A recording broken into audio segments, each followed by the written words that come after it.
भगवान के मंदिर, शंकर भगवान के मंदिर में लोग जल चढ़ाने के लिए जाते हैं। शिव जी के मंदिर में लोग जल चढ़ाने जाते हैं। आप लोग जाते हैं कि नहीं जाते?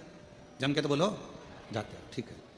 शिव जी के मंदिर में यदि आप जल चढ़ाने के लिए जाते हो और आपने अगर शिव महापुराण की कथा को सुन रखा है, तो कथा में बारंबार आपको सुनने को मिलता है कि ये शिवलिंग शिव है, ये जलाधारी माँ पार्वती जी का हस्त कमल है, ये सामने से जो जल बहता है, राइट में गणेश है, लेफ्ट में कार्तिकेय हैं, बीच में अशोक सुंदरी है। शिव जी के ऊपर जो बूंद बूंद पानी टपक रहा है वो शिव जी की 5 लड़कियां जया, विषहरा, शामली बारी, दौतली, देव है।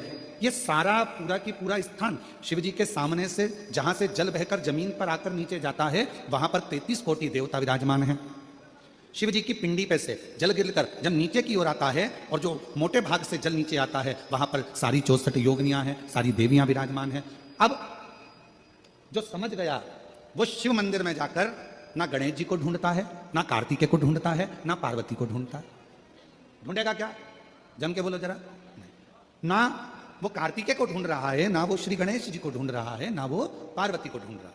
अब जिसके दिल में ही शिव नहीं बसा है, जो भगवान शंकर को जान ही नहीं पाया, वो मंदिर में जाकर क्या करता है? 1 लोटा पानी लेगा, शंकर जी पे भी चढ़ा देगा, उसी पानी में से गणेश जी को भी चढ़ा देगा, उसी पानी में से पार्वती जी को भी चढ़ा देगा, उसी पानी में से कार्तिकेय जी को भी चढ़ा देगा। अरे भैया, अगर शिव महापुराण की कथा सुनी है तो शंकर की कथा में आता है, जहां शिवलिंग है, जहां शंकर विराजमान है, वहां जल पूर्ण समर्पित कर दो, सारे देवताओं में अपने आप पहुंच जाता है। उसको देना नहीं पड़ता, उसको पहुंचाना नहीं पड़ता। और ये गलती बहुत सारे लोग करते हैं। आप लोगों से निवेदन है, शिव जी के मंदिर में अगर जल चढ़ाने जाना है आपको, तो पार्वती मैया को अलग से जल नहीं चढ़ाना, कार्तिकेय जी को अलग से जल नहीं चढ़ाना, गणेश जी को अलग से जल नहीं चढ़ाना। किसी भी मूर्ति पर शिव को जल चढ़ाने जाओ तो अलग से किसी मूर्ति पर जल मत चढ़ाओ, ना पार्वती जी को, ना गणेश जी को, ना कार्तिकेय जी को। अगर जल चढ़ाना है तो केवल देव अधिदेव महादेव पर चढ़ाओ, वो जल सारे देवताओं तक अपने आप पहुंच जाएगा, उसको पहुंचाने की जरूरत नहीं है। चलो और सरल भाषा में समझ लो, तुम्हारे घर में तुलसी का पौधा है? हाथ उठाओ जरा, किस किस के यहाँ? सब लोग रख लो, अब ठीक है, रखो। तुलसी के पौधे में पानी कौन कौन देता है? सब देते हो, ठीक है। पत्ते पे देते हो क्या? नहीं। डाली पर देते हो क्या? नहीं। मंजरी पर देते हो क्या? तुलसी में पानी कहां दिया जाता है? तुलसी की जड़ में। जड़ में पानी दे दिया तो वो तुलसी के पत्ते पत्ते में पानी पहुंच जाता है, मंजरी में पानी पहुंच जाता है। वृक्ष की जड़ में पानी दे दिया तो वो पानी सब दूर, फल में, फूल में, डाली में, पत्ती में, सब जगह पर वो पानी पहुंच जाता है। उसी तरह जैसे जल जड़ में दिया जाता है, पानी जड़ में दिया जाता है, तो वो सब जगह पहुंच जाता है। उसी तरह शिव मंदिर में केवल शंकर भगवान पर जल चढ़ाया जाता है तो वो सब। और शंभु शरणे पड़ी मांगू घड़ी रे घड़ी, दुख काटो दया करी निदर्शन आपो। शंभु शरणे पड़ी मांगू घड़ी रे घड़ी, दुख काटो दया करी निदर्शन आपो। शंभु शरणे पड़ी मांगू घड़ी रे घड़ी, दुख काटो दया करी निदर्शन आपो। आपको अलग से जल देने की जरूरत नहीं, पत्ते पर अलग से पानी डालने की जरूरत नहीं है, डाली में अलग से जल देने की जरूरत नहीं है।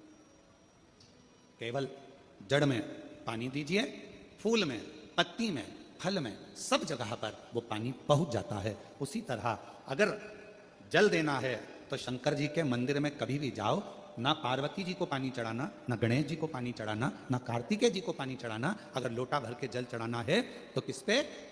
महादेव पर चढ़ाना, शिव।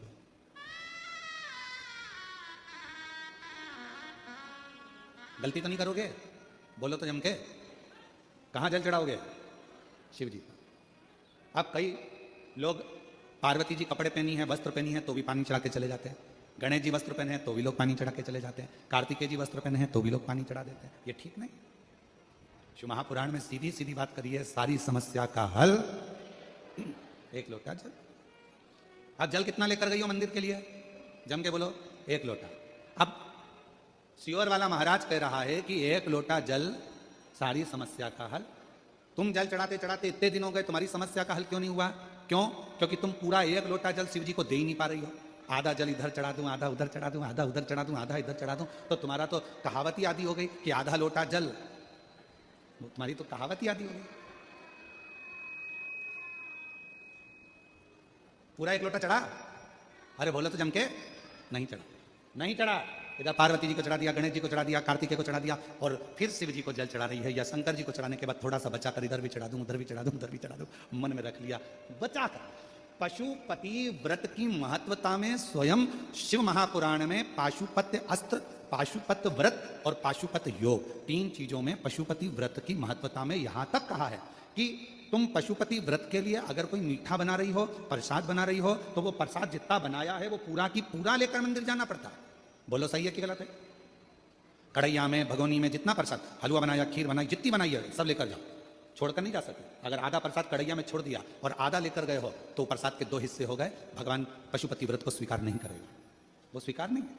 बनाओ उतना जितना मंदिर में लेकर जाना है, बनाओ उतना जितना परमात्मा के दरवाजे पर लेकर जाना है। अब हमने क्या करा, बना थोड़ा ज्यादा लिया, आधा रख दिया घर वालों के लिए, बच्चे खा लेंगे इसमें से, पति को दे दूंगी इसमें से, और आधा प्रसाद ले गई मंदिर, मंदिर में ले जाके 3 हिस्से कर दिया। अब विचार करना, मंदिर में ले जाने से पहले प्रसाद के 2 हिस्से हो गए, आधा तो तूने घर में छोड़ दिया, आधा मंदिर में लेकर चली गई, फिर वहां पर जाकर 3 हिस्से हो गए, तो कुल मिला के हो गए 5 हिस्से। तो मतलब ही क्या हुआ फिर उस प्रसाद?